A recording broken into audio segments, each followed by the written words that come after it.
जल्दी ना करो। अरे टेंशन ना लो। Wait wait wait wait, flow में है हम सेट। थोड़ा चिल कर लो, प्लीज वेट।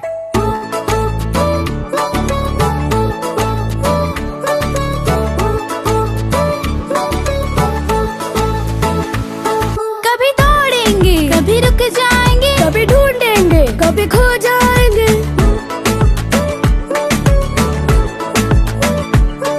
कभी रूठेंगे, कभी खिल जाएंगे, कभी लड़ पड़ेंगे, कभी जुड़ जाएंगे, कभी उलझेंगे, कभी सुलझाएंगे, कभी हारेंगे, कभी जीत जाएंगे। यही है बचपन का रन रेट। क्योंकि बचपन इज ग्रेट। हमें रहने दो, पूरा पीने दो, खोलो बचपन के सब गेट। थोड़ा चिल कर लो प्लीज वेट, क्योंकि बचपन इज ग्रेट। थोड़ा चिल कर लो प्लीज वेट, क्योंकि बचपन इज ग्रेट।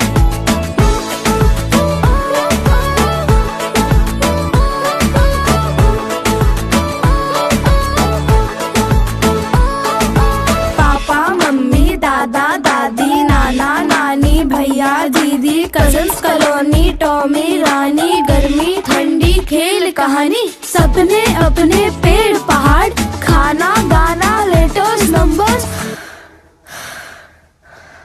दुनिया हमारी फुल प्लेट। क्योंकि बचपन is great.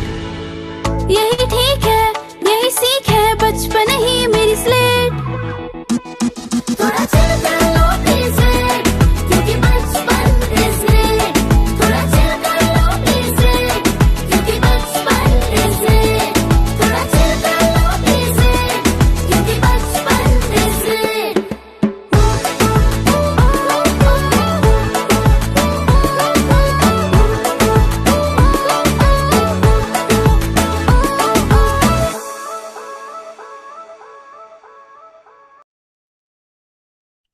Good evening, everyone. Bachpan Manao celebrates the first 8 years of life as a time of joyful learning, play, and growth, while also creating space for important conversations that help us reimagine what childhood can and should be. This year, Bachpan Manao is focusing on actions to celebrate childhood through 8 wonders: play, social bonding, all-round skills, education, creativity, stories, nature, and quiet time.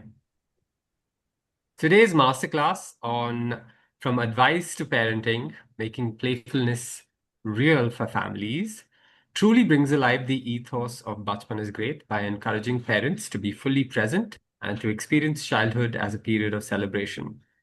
It will be hosted by Dr. Krishna Kulkarni, who is a developmental psychologist specializing in early childhood, parenting, and play. She holds a PhD from the University of Cambridge, where her research focuses on parent-child play and early learning. She is also the founder of Peas and a Pod, which is a research-informed parenting consultancy that works with families, educators, and organizations across India. Her work focuses on helping adults support young children in ways that are developmentally grounded, relational, and practical for everyday life. In early childhood, we often tell parents to play more. But for many families, especially those who are overwhelmed and doing everything they possibly can, that advice isn't really helpful. In today's Bachpan Manao Masterclass, Dr. Kulkarni invites us to rethink what play really means in the first 3 years.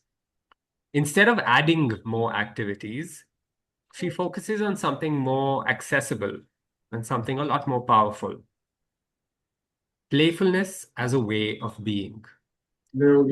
Through everyday moments like feeding, dressing, and waiting, this session explores how connection, responsiveness, and small shifts in how we show up can support connection, regulation, and development over time.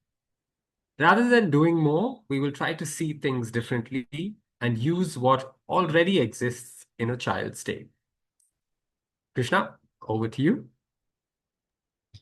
Fantastic. Thank you so much, Varun. And hello, everyone. Thank you so much for choosing to spend your Thursday afternoon here.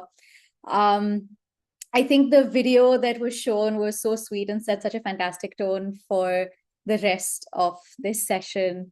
Bachpan is truly great, and I am very excited to, whenever I get to be in a room, virtual room even, where there are other people who are as passionate and interested and invested in working in the early years. It's extremely exciting and thrilling for me. So thank you for being here. Through my work, I have seen, and you would know through your work and personal experience, that parenting is hard. It doesn't have to be, but it does end up being quite overwhelming. It's exhausting, stressful, and play is one of those things that everyone talks about as you have to do it. And then suddenly we have all sorts of play curriculum coming up and all sorts of products and toys and more to-do lists and more checklists, and parents really don't need more of that. And so through today's class, masterclass, this is what I want to speak to you about. Playfulness as a tool. Let's look at how we can do a little bit more for our kids without adding to our already overloaded plates. So to get started, I am Dr. Krishna Kulkarni. I'm a child psychologist. I specialize in parenting and play in the early years. And even through this workshop, which is masterclass, I am going to be focusing on the earliest years. Bachpan Manao does fantastic work with 0 to 8 years, and we are going to look at the very beginning of that today. So we're going to focus more on 0 to 3 years, just as we get started. My PhD looked at parenting, parent behaviors, and parent playfulness in the UK and in India. And when I eventually moved back to India, I found that there were quite a few gaps in the sort of support that we afford our parents, no matter what group of parents we're referring to. Fantastic research exists, but it doesn't always reach the parents. There's so much noise, so much clutter with you must do this, and my neighbor's auntie's daughter-in-law does this, and Instagram told me this, and this other influencer said this, and WhatsApp group told me not to put ghee in whatever, and it's just a lot. And so what I try to do with Peas and a Pod is cut through that noise, try to get to know the families and their own personal contexts and provide them support based on that. So that's me. I will speak more about my work as we go through, but I would love to know more about you. Please open whatever device you have, your phone, tablet, laptop.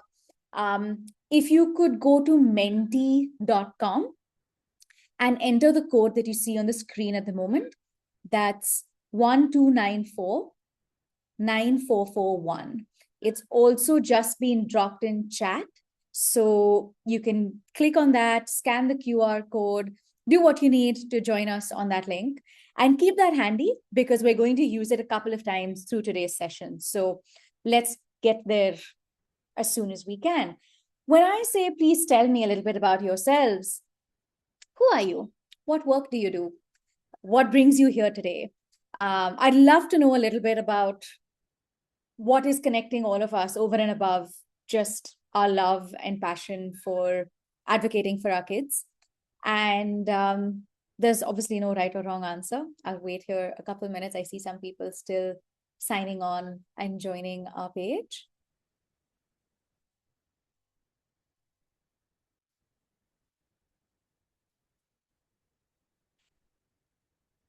And there could be multiple answers. You could be a parent and something else as well, or a grandparent and something else as well, of course. Thought leader, educator. We have another educator, a program manager, a mother, play for adults. I love that.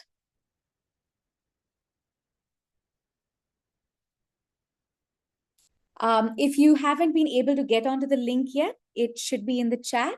And if you look at the top of the screen, you'll see menti.com with the code 12949441. A loving mom and educator. I love that. You're a parent and a learner, a founder in the early years space, games for understanding, a child in an adult's body. We love that. Lifelong learner as well, we call those. We have more mothers, program design, teacher trainer, playful practitioner, playful learning. Okay, we've got educator up front and center over there. Fantastic.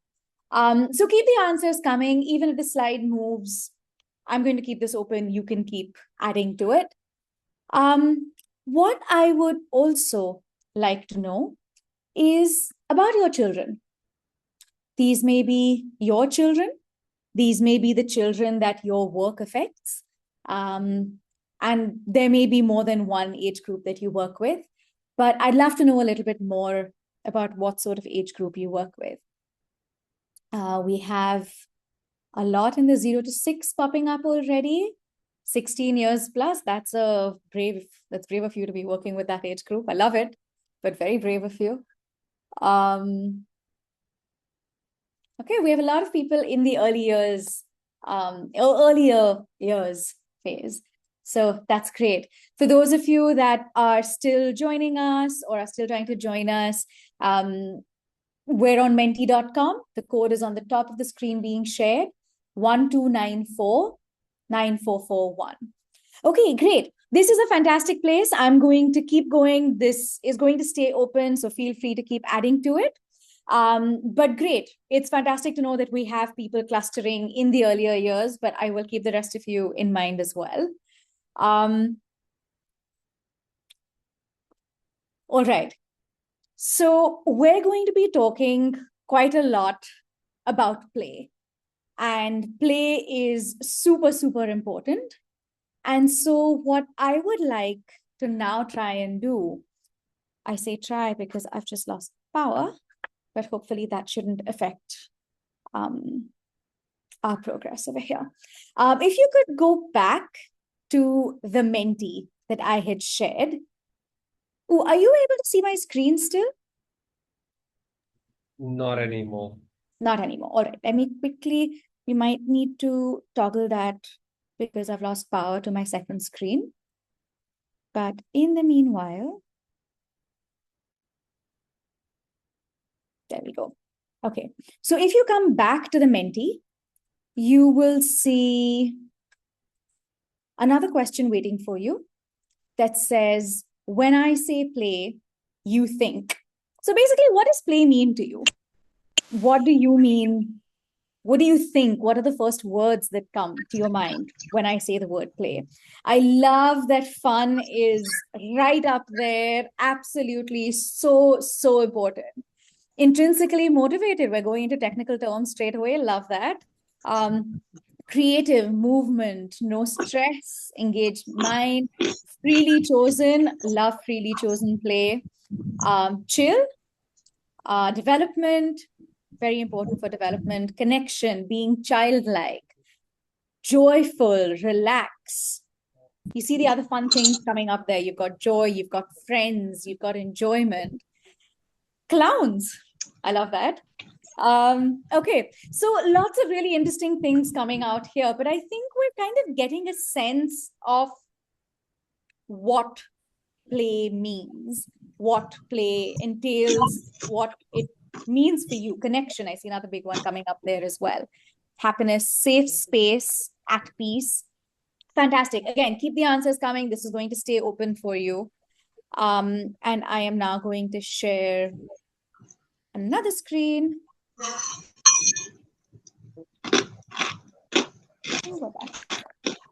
Okay, I'm so sorry about this. Things are being a little unpredictable here in Pune for me.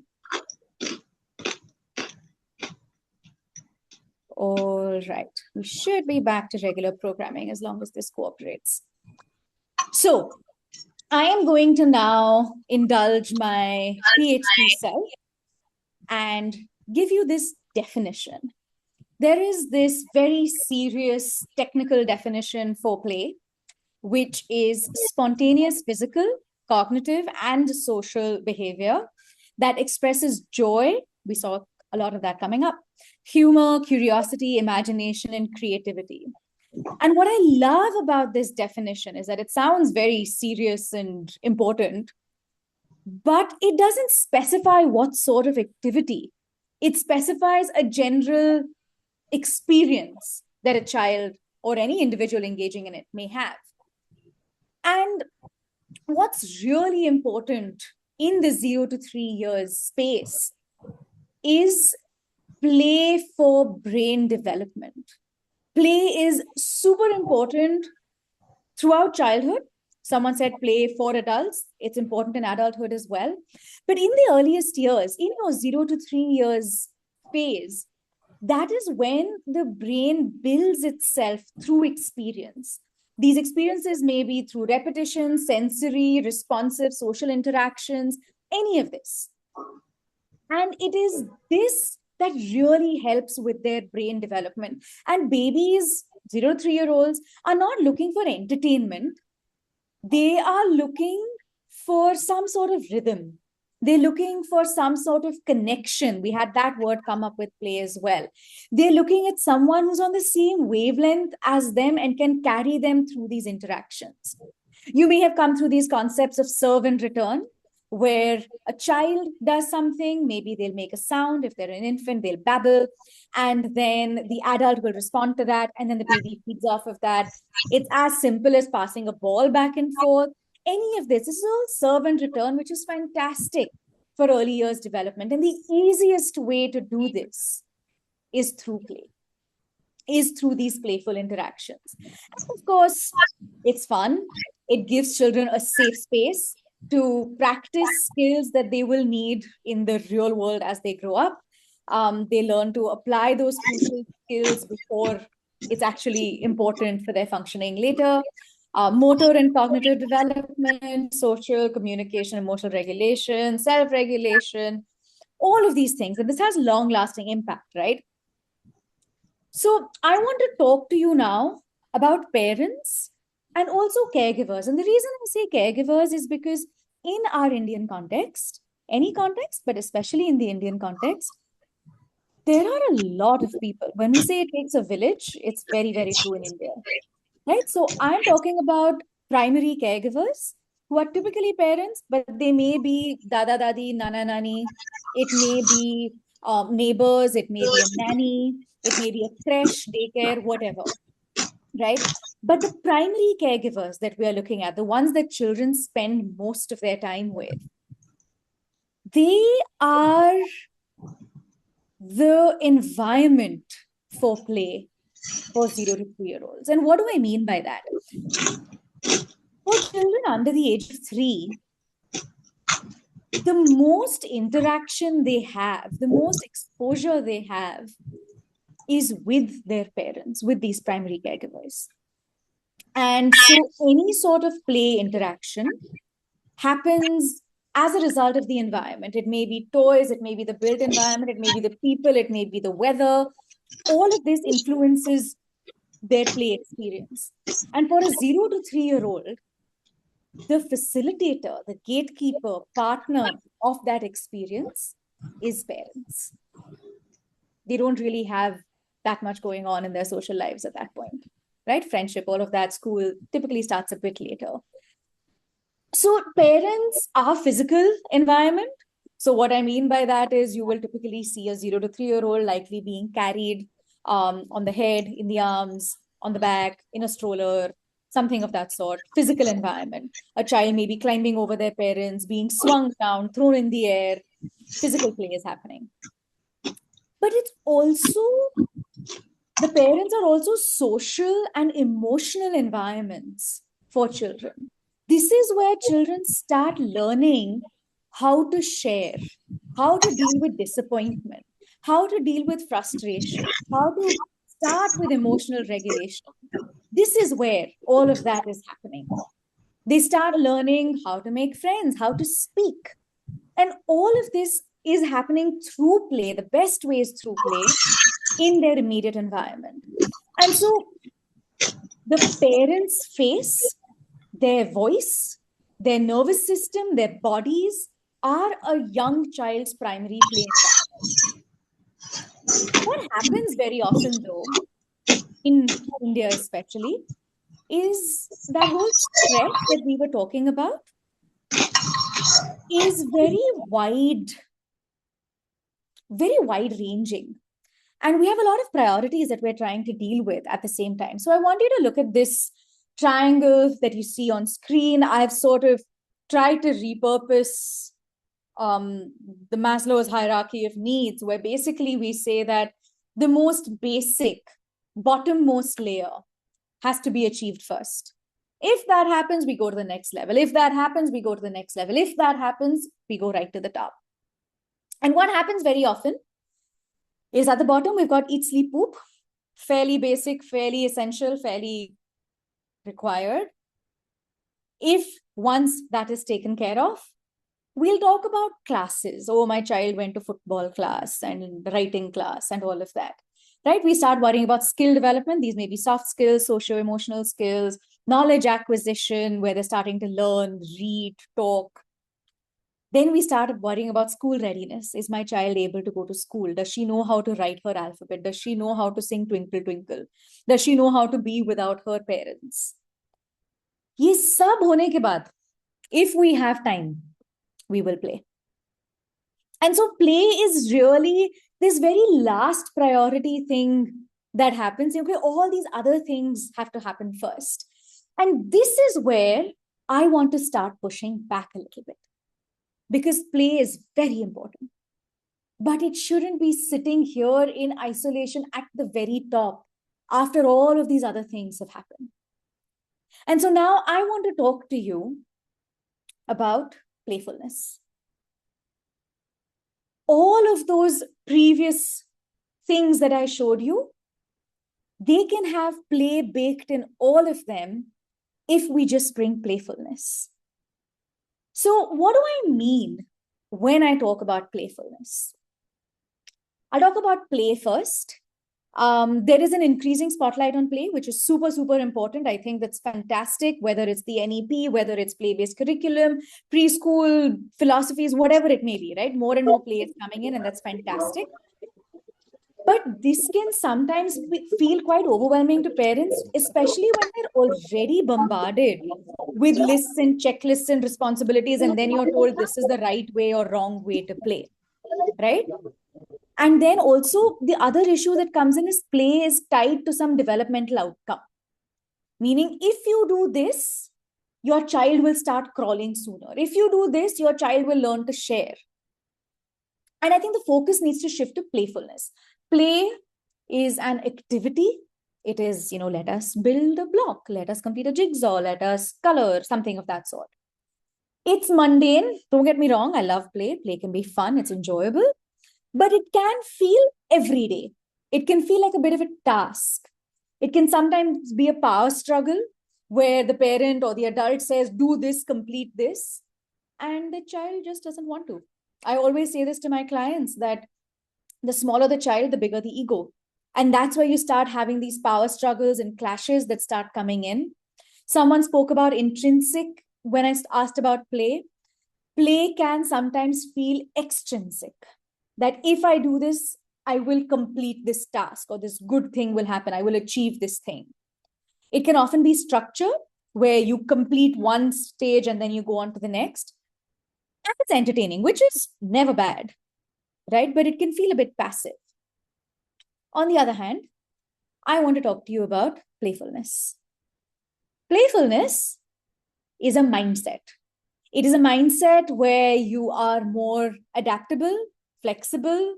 You can be a bit silly. It's a bit fun. It allows for creativity, curiosity. And I'll be very honest, at the outset, it doesn't come naturally to everyone. And if it doesn't come naturally to you, that's okay. It can be developed. As you are developing it, it can be hard work, but I promise it's worth it. It is more engaging. Playfulness can feel more like a team effort, where it's like, acha, theek hai, you finish building that and tab tak I will finish this thing over here and then we'll bring it together. Or okay, you be the captain on this ship and I will be the other person who is here and we'll do this together. There's so much more collaboration going on, right? It's more exploration based.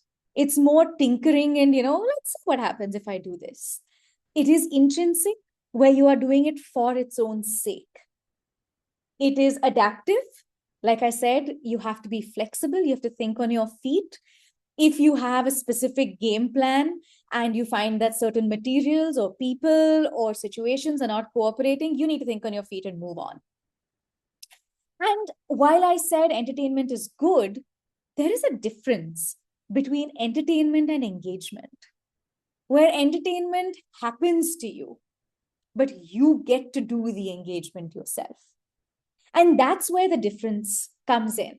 So what might playfulness look like in an everyday scenario, right? Through our everyday routine, you may say, Krishna, that's all very well, but in real life, I have all these deadlines. I have to worry about my kids feeding and bath and dressing up. And, he refuses to get to school on time. She refuses to stay in her bed, go to sleep when I tell her.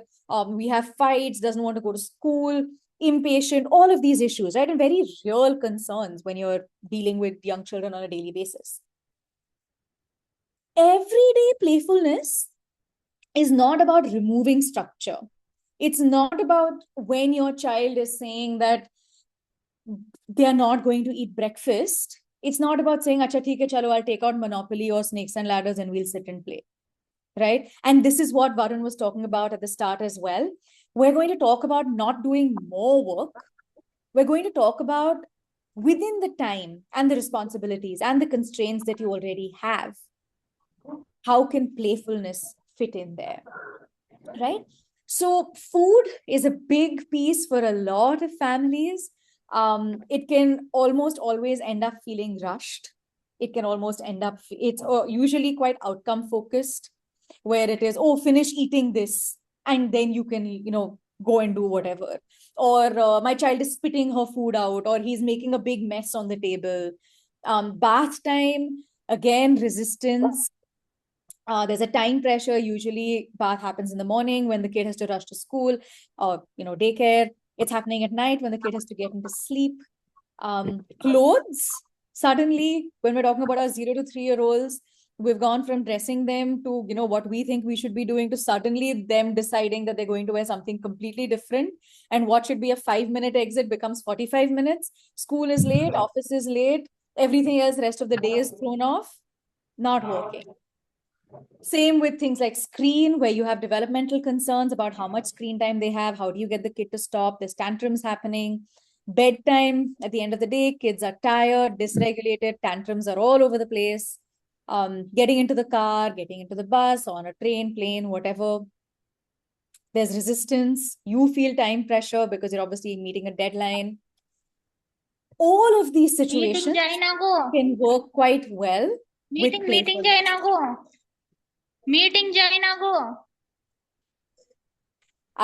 Okay, so just a reminder, please feel free to jump in if you'd like to contribute something to the conversation. Until then, if you can stay on mute, that would be fantastic. And we will open up for questions later, and I'd love to hear from all of you as well.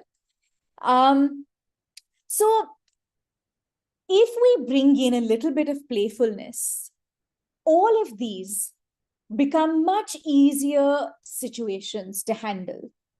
But for that, the parents need to be in a slightly more playful mindset. What do I mean by that? They need to be flexible. They need to be creative. They need to think on their feet.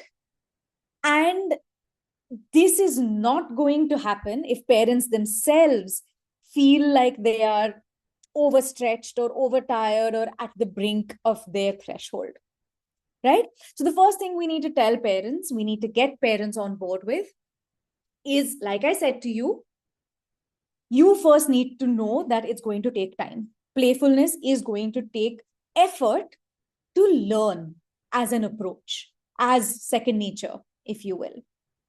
But then once you know that, You know that, okay, fine, if I interrupt my child or, tell my child to do something during breakfast time, she is going to push back and we are going to get late by 20 minutes. Instead, if I build in 5 minutes and I'm able to have that connection with my kid, where, okay, she is mashing the banana, and instead of it being a mash that's all over the table and now I'm worried about who's going to clean it, let that mashing be part of the breakfast routine. Everyone talks about how choice is so important for kids. Yeah, but if you open the cupboard and say, Acha bacha, choose whatever you want to wear, and there are 30 clothes sitting there, the child is going to not be able to meet your deadline of have to be out of the door in 10 minutes. So let's pull 2 clothes out the previous day itself and say, choose between this and this.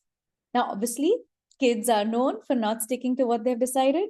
So that's when our playfulness comes in again. It says, oh my God, I'm so excited. I remember you pulled that blue shirt out with the red skirt. That's what you're going to wear today. Isn't that so exciting? It's playfulness is also about trying to think 3 steps ahead of where your kid is, right? If you know that, okay, this is going to be a sticky point, this is where the child is going to have a tantrum because they didn't get to press the lift button, let's think ahead and say, okay, fine, you know what? I need to keep 1 minute extra at the lift so that the child, I can pick her up and she can press the button herself. Right? It's about finding where are the moments that you can let your kid get loose and do what they want, and where you need to say, okay, you know what, Baba, I'm sorry, today we don't have time for this. And that is what is important also. Playfulness, like I said, is not about removing structure. It's not about removing order. It's not about removing discipline. You keep your framework, that's still there. But it's about softening your interaction, your connection with your child within that structure, right? So, for example, if we're waiting, children don't do well with waiting. Adults are doing not that well with waiting either. If you are going to be fully disconnected and your child is sitting there getting, mama jana hai, mama jana hai, mama jana hai is happening over there, you are not available, your child doesn't know what to do, you will likely have some sort of meltdown with the kid.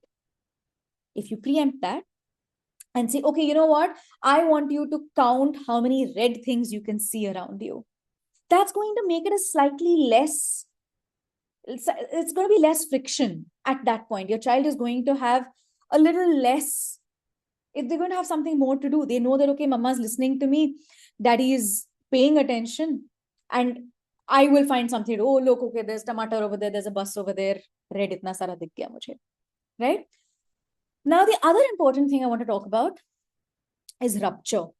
And what I mean by that is sometimes you lose it, right? Sometimes your child is having a tantrum, you are tired, you have a call going on, you are not feeling well, you've already told your child to put their shoes away 16 times and your child still hasn't done it, and you get upset, right? And this is very normal, it happens, that's fine. But that is another really great place in the rupture where playfulness can help. Rather than saying, okay, you know what, I'll come back to you and talk to you tomorrow morning. Rather than saying, okay, now I'm not going to talk to her only, chodo. Right? We're also talking about building a safe space for the child. This is where playfulness can be helpful as well. So we can have a quick reset with our kids when this is happening. And again, let's acknowledge that if a child is upset, chances are the parent is upset as well, right? If a child has been crying, has thrown something, hit someone, bitten something, the parent's not going to be in a good headspace. And so first, what we need to do is acknowledge that. And the parent does not have to come back and try and fix this within 3 seconds. It could even be half an hour. It could be, you know what, at night, I'm going to go give the kid a hug. Tomorrow morning, we'll talk about it, right? But it's important to try and do that reset if you can. Playfulness helps here. The way you would do that is take a step back. Take a step back and stop and assess the situation. You assess the situation to say, okay, what has gone wrong here? Is she actually crying about the shoes? Did I actually need him to finish every single piece of the paratha? What exactly was happening here? Where can I join my child to meet them on their level? Instead of raising your voice, you lower it. You can kind of try and bring a different character voice in. You can say that, hey, listen, I think, that was, you have, some of you may have come across this book called The Color Monster that talks about angry as red. And you say, oh, I think red came in and red made me feel, made me say things that I didn't mean to say. I was feeling very red, but I'd like to give you a hug. How are you feeling? You talk as a different character, use different voices, exaggerate some sound, get a touch of silliness. And this is something I think I'll come back to as well. But parents really need to give themselves the permission to be silly with the kids. You can't take yourself so seriously all the time. You don't have to be perfect. You don't have to be, gold star parents all the time. Be silly, be goofy. And that actually does so much for that playful connect that you can have with your kid. Right? Now, over and above this, there are very real barriers to playfulness and play. And what I would love to hear from you is, in your experience, what are some barriers to play according to you? So we're going back to our mentee over here. If you have it open already, please go back to that screen. Those of you who are reopening it, you'll see the link up here. It's mentee.com and the code is 12949441. If you go back to that page, you'll see a question waiting for you. Barriers to play for caregivers. Time, too much work. Sound kind of similar to me. 100% agreed. Not enough space. Absolutely right. Such a big one. Work hours that crash with wake hours. Lack of time. This would have been a good word cloud, huh? Time would have been like that big over there. It's a difficult conversation. Safety issues, I think that's a big thing, especially in urban India. Adult screen time, that's a big one that can often make us lose connection with those around us, whether it's kids, whether it's other adults. Infrastructure, and I would elaborate on that to say not necessarily the right kind of infrastructure, because there is all sorts of infrastructure exploding everywhere. Doesn't mean that it's serving our families everywhere. Tasks and finishing over connection and mindfulness, I think that's a very important one. And that kind of comes a little bit with what playfulness can do for you. With the connection and mindfulness is where playfulness can come in, rather than it being a checklist, ye khatam karo, ye abhi khana karna hai, khelna hai, padhai karni hai. Academic pressure, this is something that actually came out quite a lot with my PhD as well, where with my PhD research, where I asked parents in India their thoughts and feelings on play. And they said they have to do it now, because once they grow up, they won't be able to play. And what counts as grown up? 4 years, 5 years. And we're basically saying that, oh, once the kid turns 5, then they won't have time to play, which really broke my heart. Perception towards play, yeah, it's a waste of time. It's not important. It comes as an afterthought. Adults' lack of emotional management. Ideas to involve all age groups. I think intergenerational, multi-age groups is a big thing. Little to no support from other parents. Oh, I did not mean to do that. Can I get out of that? I can. Okay. Little to no support from other parents. Yeah, the other parent may not be able to support you as much as you would like. Competitiveness, societal beliefs and norms regarding play, lack of patience, difficulty being present, anxiety to have my child be good at everything they do, resources, no proper plan, lack of awareness about the importance of play. And that's why Bachpan Manao is doing such fantastic work. Treating children with standards and discipline that even adults cannot. Absolutely right. They're not little humans. They're not mini adults. They are children in and of their own right. And I think all of these are super, super important. And I think these can kind of really nicely be broken into these ideas of barriers to play as the activity and barriers to playfulness, which is that mindset that we were talking about, right? So again, please keep this going. TV, oh, just one little TV sitting there, such a big barrier, but such a little thing sitting over there. Absolutely, huge one. Screen time is such a big struggle for so many families, right? And my personal professional opinion is that screen time, you can't just beat it. You can't say it's categorically bad. Some families don't have any other alternative than to turn to screen time. Anyway, that's a whole other conversation. So, what are some barriers that families, parents may experience with regards to playfulness? The first one that I've got here is parental overwhelm, where parents are tired. There is a huge mental load. There is a lack of support. Some of you mentioned that as well. They don't know what is important. If they know what is important, they don't know how to make it happen. And it can feel like a lot when they already have a lot going on, right?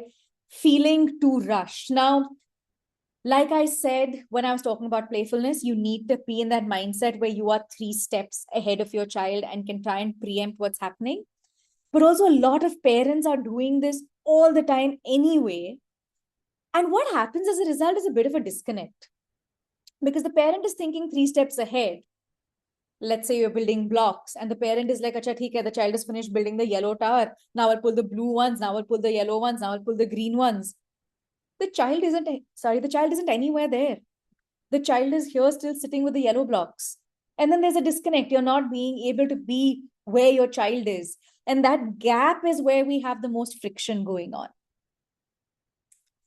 The child resists anyway. This is something a lot of parents come to me with, where I say, oh, we need to be playful. And they say, yeah, I tried it. I told the child that, okay, you can choose. I sang the song, I read the book, I played the game, I did all of that. And my child is still not listening. She's still not going to bed. He's still not finishing his food, right? And to that, I think the only thing I can say is that it is going to be an ongoing task, right? It is going to be ongoing effort. But once the most beautiful thing that playfulness can do with a parent and child is have that connection with each other. And once you've been able to create that connection of trust, of fun, of emotional stability or connect between the two of you, that's when longer term behaviors start changing or start coming into place. So you say, hey, I did it for 1 day. I did it for 1 week. Chances are it's going to take more than a few weeks for these sort of things. 1, to become second nature to you. And 2, for your child to realize that, oh, mama's actually being very different. Or papa's actually a cool guy. Let's kind of spend some time with him, play with him. It's fun to, go running to him when he comes back from work. If a parent tries and we still have meltdowns, that doesn't mean it's not working. It doesn't mean it's gone wrong. It just takes time. Once that process sets in, I promise you it's going to be so much easier for you. This is one that I feel very strongly about, the performance trap, which is why I think a lot of parents don't always feel comfortable. I'm going to share my screen from here again because we've lost power here. Sorry about that.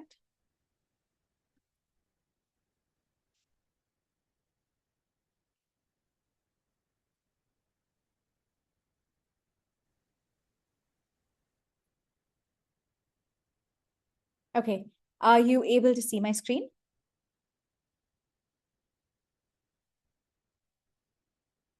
Are you able to hear me? Yes, you can hear me. Okay, thank you. And I'm assuming you can see my screen as well? Is anyone? Yes, you can. Yes, yes. Yes, yes. Okay, fantastic. Thank you. So this is where parents feel so compelled to be serious. Log kya kahenge? People are watching us all the time. Sorry, Krishna. Yeah. We can basically just see a barricade on Yes, that's screen. fine. That's it, right? Okay. That's fine. We're talking about barriers, so that's fine. Thanks. So parents are going to feel a bit silly. They're going to feel a bit like, log kya kahenge? Oh, I can't sit dancing like a panda in the middle of, the line at the bus station. Right? There are all of these ideas as well, of being watched by people, by social media, by family members, and so on, who may not understand what you're trying to do.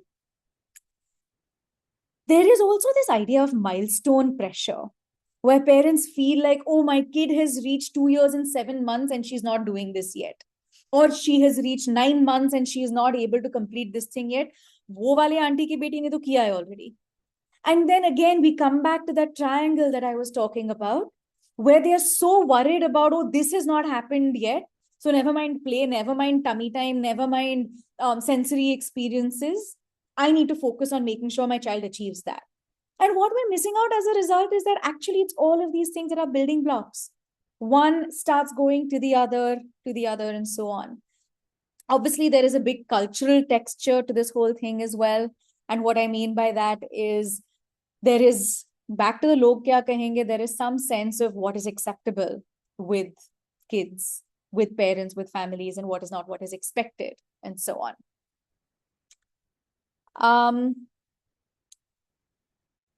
I also want to, given the audience that we have here at the moment, I also want to speak a little bit about what we can do as a support community for families, for parents. Because I think there are certain places where we are dropping the ball a little bit. And I think it would be really good if we're able to close some of those gaps, especially if you are working with parents. One is where we think of parents as facilitators, not partners. And what that means is we may go in and say, Acha, now you do this activity. I have prescribed it to you, now you go back and do it.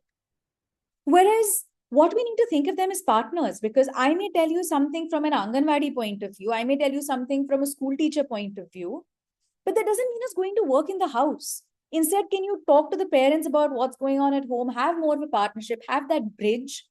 And that is going to help us have more continuous support for these families. The other thing is thinking about a lot of these initiatives as child-centered. But the child is nothing without the ecosystem around them, right? Without the parents, without the grandparents, without the family, school system, it's of no use talking about just the child. And so we need to start thinking more about family-centric rather than child-centric.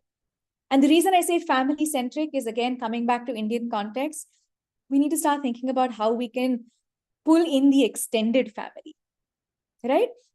If you have a joint family, if grandparents are involved, mosa mosi, kaka kaki are involved, things like that. What does that look like? How do we provide support for them?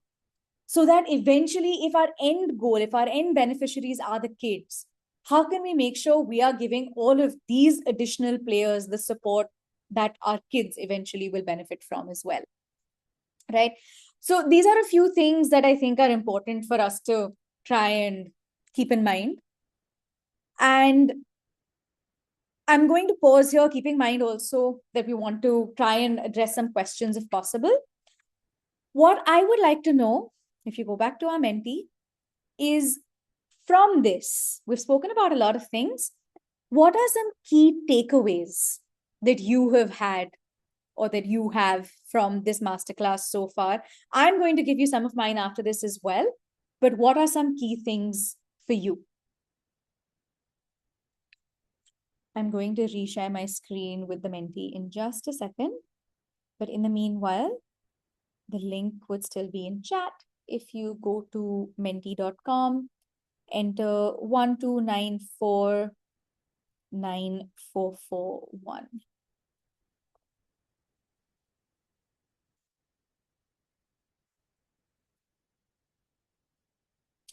What is one takeaway for you from today's masterclass?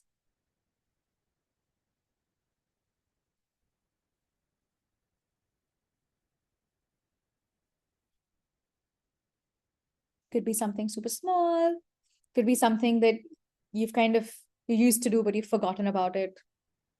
Or it could be something that has been some radical shift for you.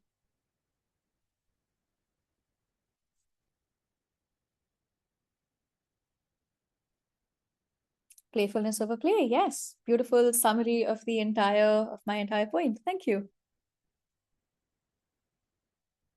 Not to react, but take some time and pause. And I'm actually going to let the answers keep coming in, but I want to speak about this for just a minute. I think we have a tendency to jump in and do things as adults. We want to show the child how to do something right, or more efficiently, or more fun. Maybe a child has been staring at the same light on the ceiling for a long time. And we're like, nahi, abhi dekho, fan bhi hai wahan pe. But instead, if we just hold back and say, acha, but the child is looking at the light, let the child be. They don't need me. If the flow state that we spoke about in the video when we started, that's the most incredible state for a child's development, because they are in that zone, they are in that headspace. That's when the most engagement and learning is happening. And if we come in, as well intentioned as it may be, right? I'm not saying that you're going in to interrupt them and break their flow, but you go in and say, oh, wow, look at this. What are you making? That flow state has suddenly gone. That deep engagement that they had managed to get for themselves, that's gone. And it's hard. It's hard because as parents, very often you get very little time with your kids. So in that time, you want to kind of sit with them and be with them as much as possible and get involved.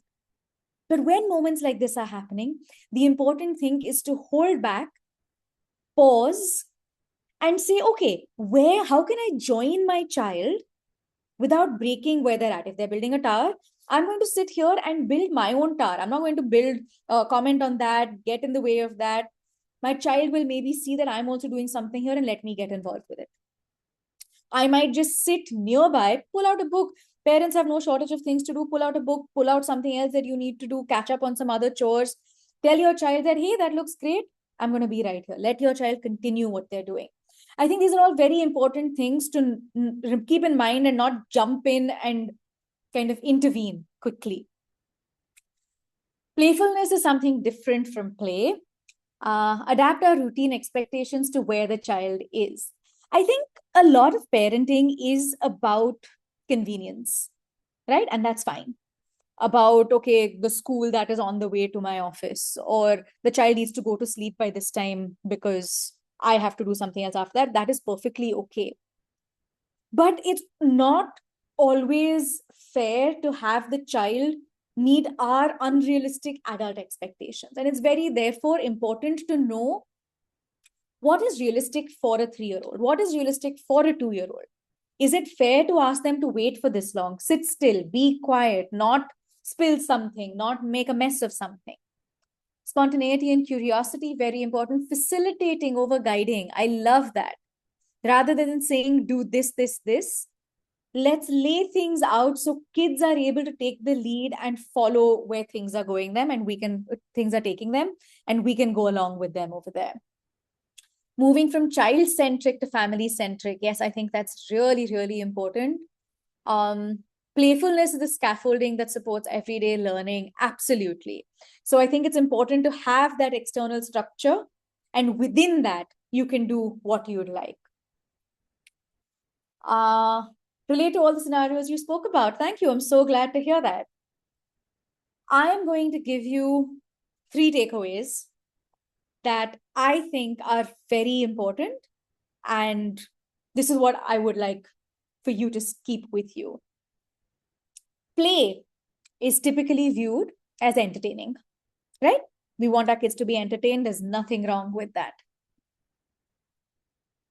With early childhood, there is a tendency, there is an inclination with adults to try and control things, control the mess, control the routine, control the schedule, control the intake, control the output.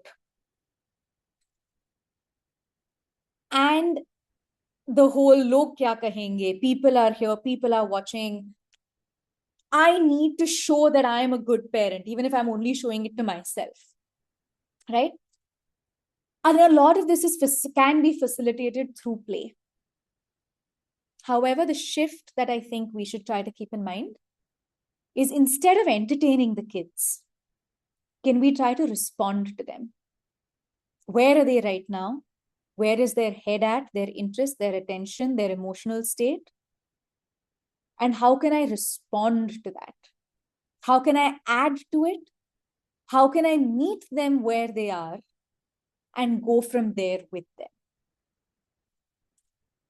Rather than control, it's about flexibility.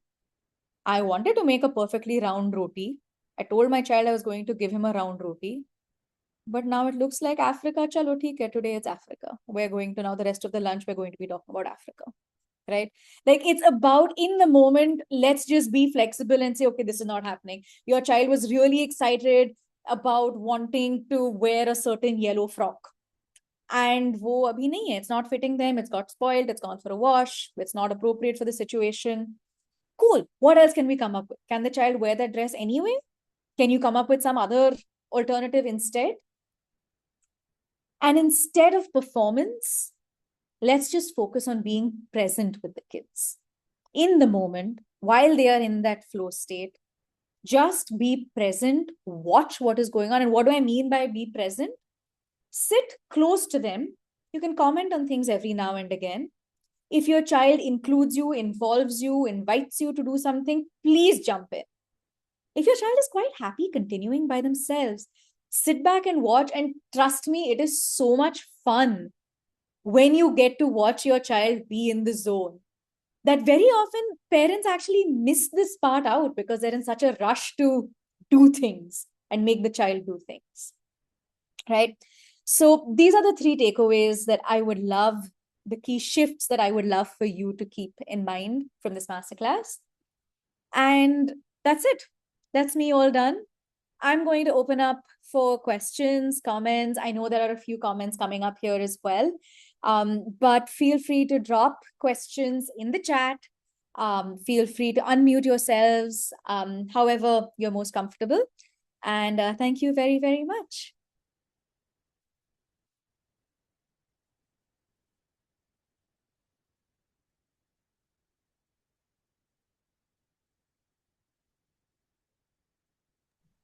Thanks, Krishna. Okay, super. I guess we'll wait for 5 minutes to see if anyone Sure. has questions.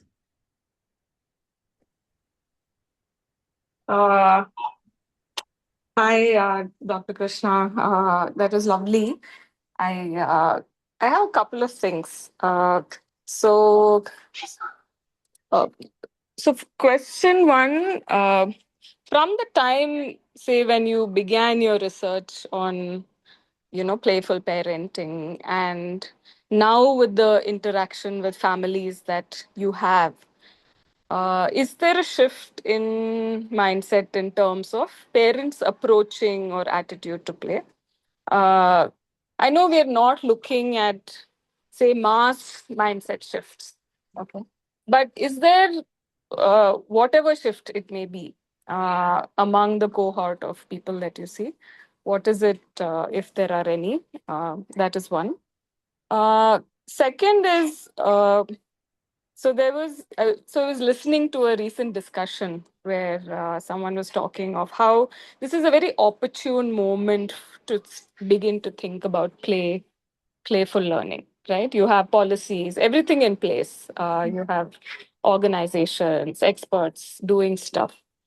Uh, but it is, but what may slip through the cracks is the how of it is something that people are unable to grasp. Yeah.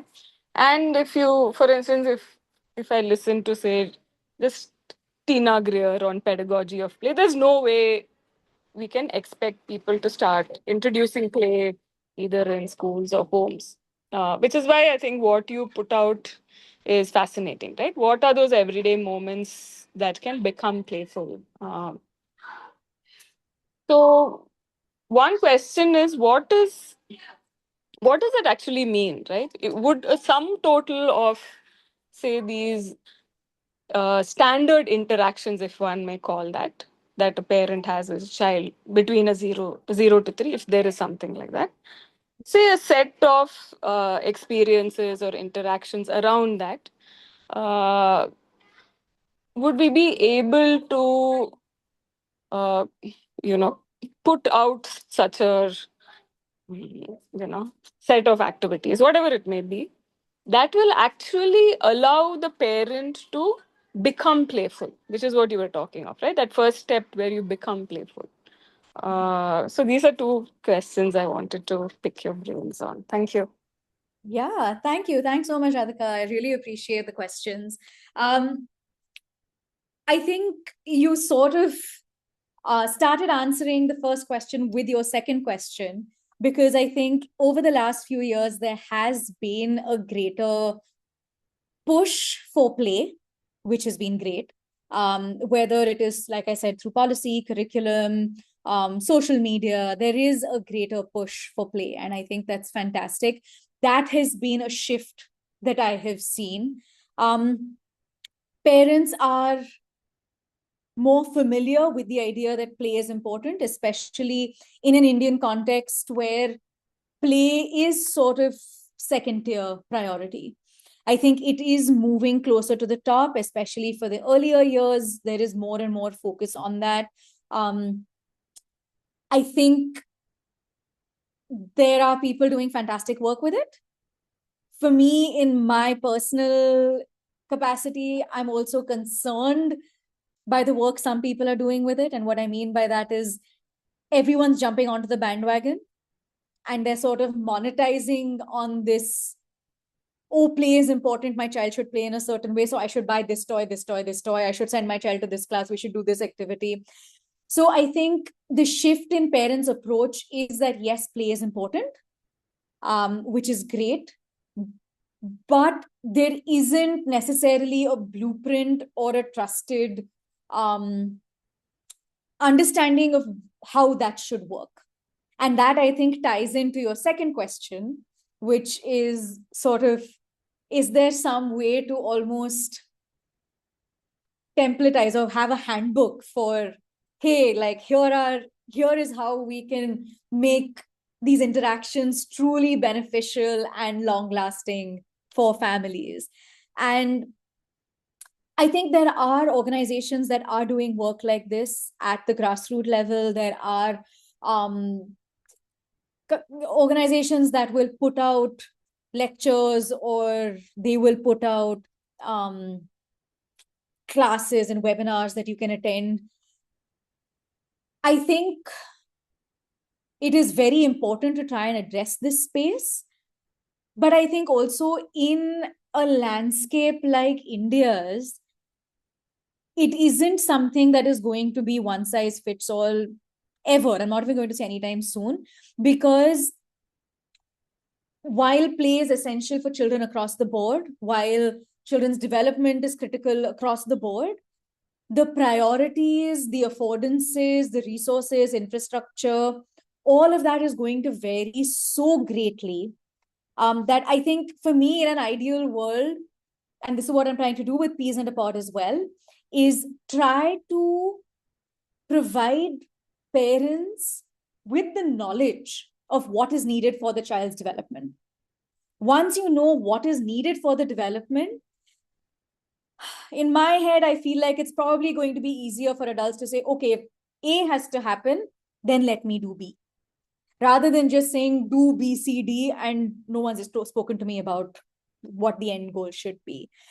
So ideally, I think, it's the education of children's development for adults that's going to be, that's really going to help translate this at a larger scale.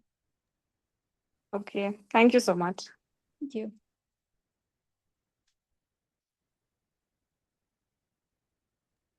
Sahana had raised her hand. Yes. Sahana, she's still here. Yeah. Hi, Krishna. Just a couple of thoughts, really. When Mhm. you were talking about how today it's kind of become the rage to say everything being playful, and we're kind of overdoing everything, right? I think I loved your thought on how we shouldn't be doing more. but less. And on the same context, something I keep telling my parents that in fact they bring as complaints about their children to us at Tarang is that they constantly need attention. They need to be engaged all the time, etc. Right? Something I tell them is that, but you shouldn't be entertaining your child. The importance of boredom to a child's mind to get them to be creative, and it's such a lovely opportunity to again draw your boundaries in such a playful way, to in fact let them be bored and be interested in whatever it is you're doing, and then it automatically becomes playful, right? Yeah. Absolutely. And that is such a critical point that you have raised. And this is something that, in fact, Varun and I spoke about because he mentioned it briefly when we were talking earlier. And I think we had an hour-long call about this afterwards. Children need to be bored. 100%, we're not letting them be bored enough. And this is part of the jumping in so quickly to try and fix a situation. Boredom isn't something that needs to be fixed. It is something that needs to be encouraged for children to figure out what to do with it, even if it is just lie upside down on the bed and sing to themselves. Right? It doesn't. Not everything needs to be productive and to a means to an end. I think what I see with a lot of clients is, I think boredom ties a little bit hand in hand with, one, this idea of we need to be productive all the time, and two, this loss of control that parents fear. And what I mean by that is emotional dysregulation. When a child gets bored, it's likely going to be, Mama, I want to do this, I want to do this, I want to do this, mujhe ye karna hai, I don't want to eat this, I want to play this, I want to do this. And then that starts escalating so fast. And parents panic when that escalation happens. And then they're just like, you know what, fine, I'll pull out this game for you, I'll play this thing for you, I'll turn the TV on, I'll do this activity with you. And then the child is not able to manage that by themselves. And as a result, that becomes such a complicated, convoluted web of issues that we've raised for our kids as a result, that I think playfulness for parents very often is to do with dulling your instincts.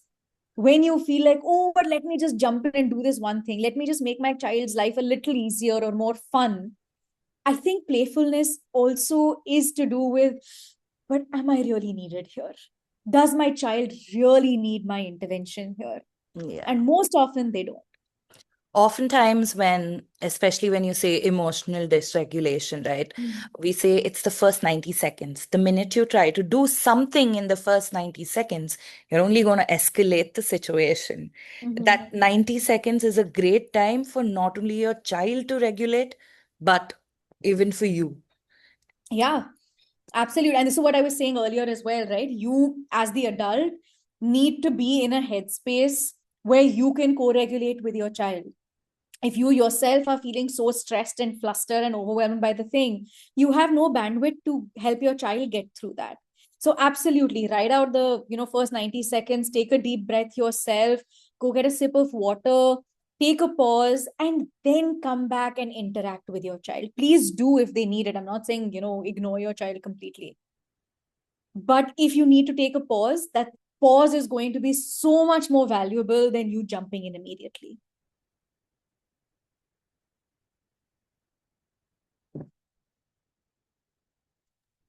Varun, I haven't had a chance to look at the chat. I don't know if there are questions there that There's want me one to question answer. here from Yeah. Paras, who's asking about resources to build playfulness in adults. Okay. I don't have anything off the top of my head right now, but I can definitely pull something up for you if you'd like to email me, Paras. I think playfulness, there is a lot that is available in that headspace, in that space, especially from like a team building, wellness, HR point of view. There is a lot of work in that space. So if you'd like to email me, I can definitely send some things over. There's also a lovely poem that Elizabeth Hill has written. Okay. I'll read it out. It says, thanks so much. No time to play. Elizabeth, do you want to read it? I'm sorry, I'm just seeing you. You're still here. Hello. Hi. Do you want to share what you wrote? Yeah, I'll read it out. Thank you so much, Krishna. It was so wonderful. Thank you. Thanks so much. We had a really great time, Krishna. No time to play. Too busy to play. Did you say there's no need to play every day? The moments will fly, the years will pass by, and your childhood will say goodbye. Don't be so serious. Be playful. Be silly. Are you crazy? लोग क्या कहेंगे? Barriers को हटाना है, mindset change करना है, solution is simple, play को जिताना है. That's incredible. Thank you so much. I think you've captured the essence of the content, but also the spirit of playfulness so beautifully. Thank you so much for sharing that. Yeah, that was really, really lovely. Thank you, Elizabeth. There are a few more comments. Shweta says she believes relationships are, I don't know if this is spelled right, dyadic. When parents develop a mindset of being playful, children pick it up. A playful mindset adopted by parents can also help children regulate themselves and their emotions. Sylvia 100%. says playfulness is largely intuitive. It needs to be protected in childhood and rekindled in our adult lives. Yeah, so that's it. Thank you for sharing. Thank you so much, Krishna and Elizabeth. Thank you so much for summing it up. Play ko indeed jitana hai. And on that note, we will end it. We will see you in the next masterclass. Thank you. Fantastic. Thank you. Thank you so much. And thanks for having me, Varun.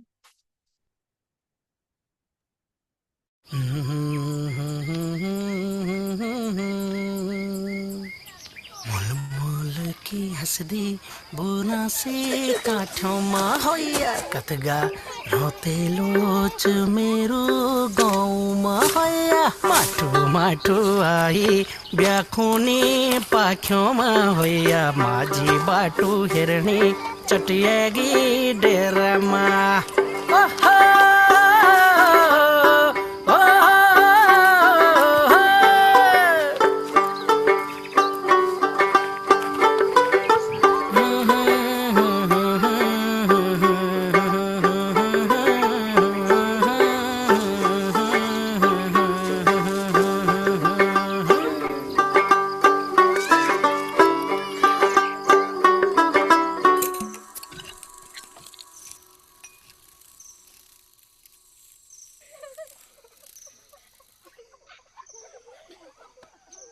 मुल मुल के हंस दे हो पूना से काठियों मा हो कथगारों ते Lucha हंसते खेलते सीखने दो, बच्चे हैं, बचपन मनाने दो.